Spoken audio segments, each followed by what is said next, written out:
It's Monday, November 24th, 2025. My name is Darren Gerdes, and I'm just a professor trying to provide context in the war in Ukraine. In this video, I'm going to do something a little bit different. Normally, I try to show you what happens at night and on the battlefield in the daily brief. But I'm going to focus more on the battlefield and then what the implications are for the peace process that's unfolding right now, because that is the big story right now. So let's start here. This is Drone Bomber showing us what happened overnight. The blue are the jet-powered drones, and the red are just normal drones going out from Ukraine. We're actually going to focus on something down here in Crimea in just a moment.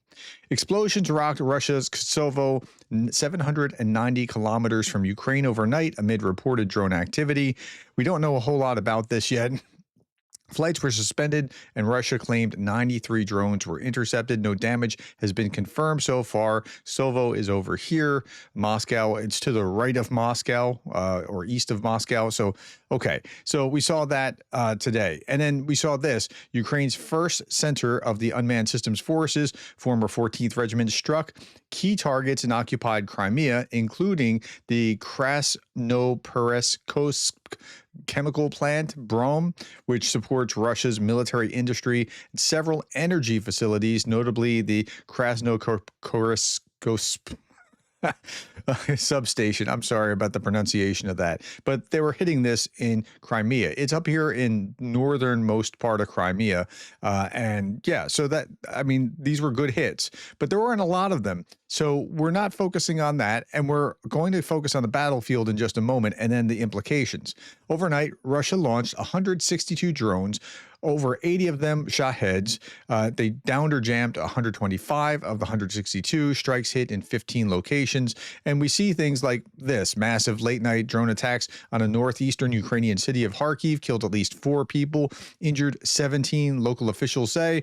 Residential buildings burned. Rescuers worked through the night, and authorities have described the November 23rd attacks as deliberate strikes on civilians. Of course, that's what almost always happens. They target civilians as they're sleeping peacefully in their homes.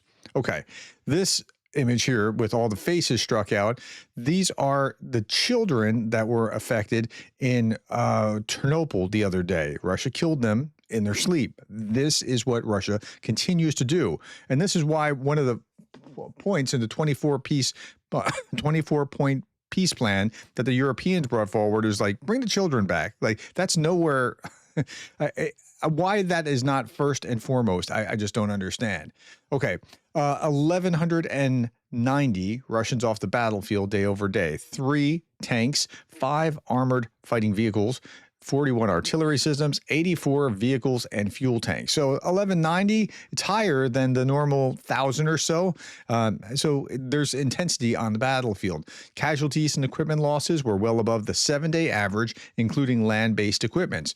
Rain in Kharkiv and Pokrovsk. It's interesting. I hadn't thought about this until I read that, but, you know, I should be reading weather reports in order to try to understand if there's only enough time in the day to be doing that too. But to understand why things are happening, you know, weather reports would be quite telling, just like the fog.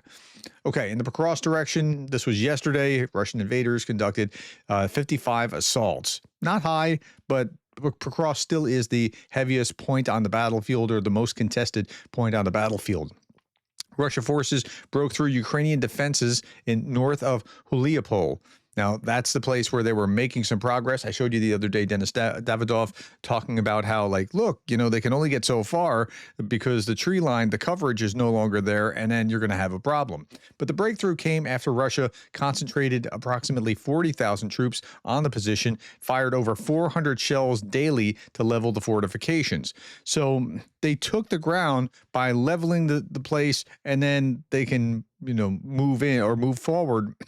But the Ukrainians had to withdraw because there was no defensive positions to still hold. So the Ukrainian command ordered a fighting withdrawal to the Zachrychny River, prioritizing preservation of personnel over holding exposed positions. The river line offers favorable terrain. So that's, I don't perceive them going much past that river anytime soon without massive, massive effort. Okay, Russian soldier recruited under duress from a penal colony says that the unit has suffered 97% casualties in recent assaults. Look, you fight with what you have, and if they have too many people and that's their resource, they're just going to keep throwing people at it. With a constant supply of new cannon fodder arriving and dying immediately, they keep replenishing, he says.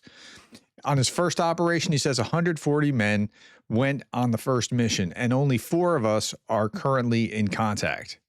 That's pretty bad. Things didn't get any better in the second operation. For my platoon of 20 men, 4 returned, and from each dugout, the same thing happened with each platoon. He himself was seriously wounded in the legs. Despite the losses, his unit is receiving a steady stream of new recruits who get killed as soon as they arrive. They keep replenishing. Yep. So that's the way that the Russians are going to conduct the war, just to get these meters and meters of ground by killing plenty of their own soldiers. Okay, so let's look at this. Drone pilots from the 118th Mechanized Brigade stopped an enemy assault in Zaporizhia region. They destroyed 8 Russian tanks and armored vehicles. And then I want you to be comforted by the idea that they can't actually do what Russia is demanding in the peace proposals. Okay, so Russia's now demanding in this 28-point plan that Ukraine just turn over all of Donbas. They are doing this because they can't actually take Donbas. Again, this is just another take on the same thing that I've been talking about. Russia occupied 5,700 square kilometers of Donetsk within 19 months, and Ukraine now controls 5,335 square kilometers in Donetsk. Okay. And so the percentage is going down. The cities and villages Russia has occupied in the past 19 months in Donetsk had a pre-war population of 285,000. Meanwhile, the territory Ukraine controls in Donetsk has a pre-war population of 580,000, roughly twice. Let's say 2 times the size of what Russia took in the past 19 months, with half the population concentrated in 2 large cities of Kramatorsk and Sloviansk. Russia was 1 field away from Pokrovsk in mid-December 2024. About this time last year, Russia was it was like 10 kilometers away, right? It took Russia 11 months and almost to all of 2025 to enter and capture a city with a pre-war population of 60,000. The parts of Donetsk under Ukrainian control have the cities of Kramatorsk, Sloviansk, Konstantinivka, Druzhivka, which have a combined pre-war population of 400,000, more than 6 times larger than Pokrovsk, and remaining parts of the Donetsk Oblast have a pre-war population of 150,000. The rest of Donetsk will be much harder to take for Russia than what they've taken in the last 19 months. And this is why part of the 28-point plan is saying what we need to do is turn over all of Donetsk to Russia, and then we can have these other pieces of the puzzle. That would be crazy. Russia just simply cannot take this.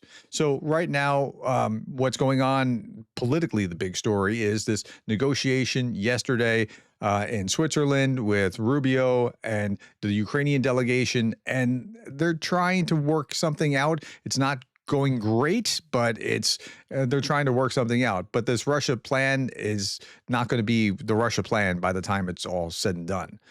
Okay, now this was also interesting commentary about this. Any order by Zelensky to surrender the heavily fortified cities of northern Donbas, as required by the 28-point plan, the Russian plan that Trump just kind of said, sure, that's our plan, could precipitate a crisis in civil-military relations. They are fatigued, they're exhausted, but they're still determined to fight on. And then this commentary, this was also in the Wall Street Journal, Yaroslav Trofimov, chief foreign affairs correspondent from the Wall Street Journal, he said, Zelensky is weaker than ever at home because of a corruption scandal. Let's stop there. He is, because of that big corruption scandal that just broke. I mean, his ratings has just dropped to like 25%, or it dropped way down from where it was, his polling, which in a paradox makes it even harder for him to cave to Trump and accept a deal that most Ukrainians view as surrender. That's interesting. I hadn't thought about it that way, but that's a really interesting perspective. So I don't see this 28-point plan going anywhere. The Europeans just put forward a 24-point plan. It's all the Ukrainians, what Ukrainians want, and nothing that Russia wants. So it's a non-starter for the Russians. But the Russians were also signaling that their own 28-point plan was a non-starter as well, and this is why. Russian philosopher Dugin is explaining about Ukraine. Russia doesn't hide its true intentions, says Gerashenko. Here we are, Dugin saying this: Ukraine will be ours entirely within a maximum of 2 years. Well, I mean, it'll take 2 years just to get through Donbas, maybe. Okay, possibly much sooner. There will be no sovereignty left there at all, since Ukrainians are absolutely incapable of using it. They never have been and never will be. This is not the case. As far as I know, work is still in full swing on a detailed plan for integrating Ukrainian society into the unified space of the Russian world. This was the whole point from the beginning. It is to incorporate Ukraine into the Ruski Mir. Work is underway on textbooks, emergency programs for mass treatment and psychological rehabilitation. That means brainwashing them to be good little Russians as opposed to Ukrainians. And a project for administrative restructuring is already prepared. Most likely, these territories will receive a new name, possibly Old Lands, but this is still being discussed. Yeah, so Dugin, he just perceives that they're going to keep going and keep going and keep going. I don't perceive anything differently. I think that is Russia's intention.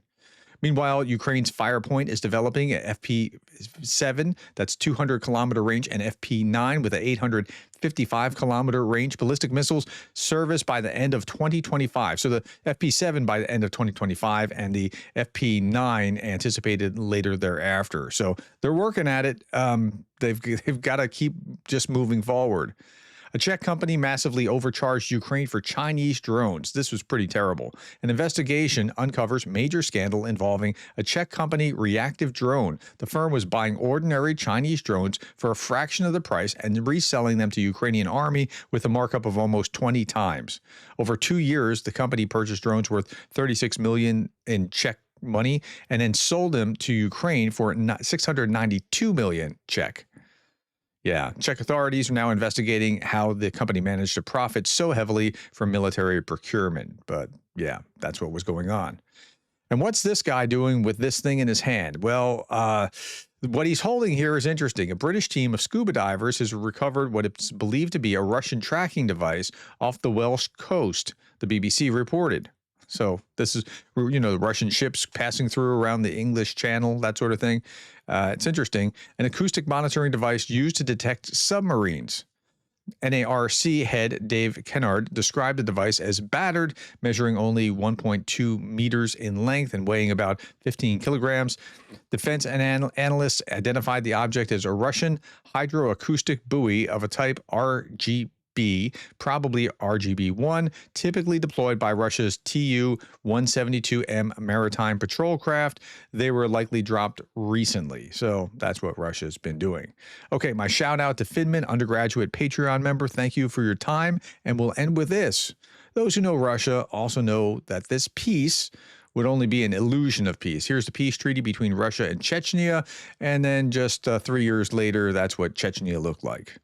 That's right. So we have to be careful with the peace plans. But the battlefield reality is such that, I don't think you need to rush into a peace plan to give away Donbas. You really just don't. It's going to take Russia a long, long time to get there. And the economy, the Russian economy, that's the thing to keep your eye on. I'll be talking about the economy soon. I'll be talking about the peace plans and updates from that in future videos. So please subscribe if you're not already subscribed. Thank you for your time, the likes, the shares, and the subscribes. And thank you for being the kind of person who cares about Ukraine.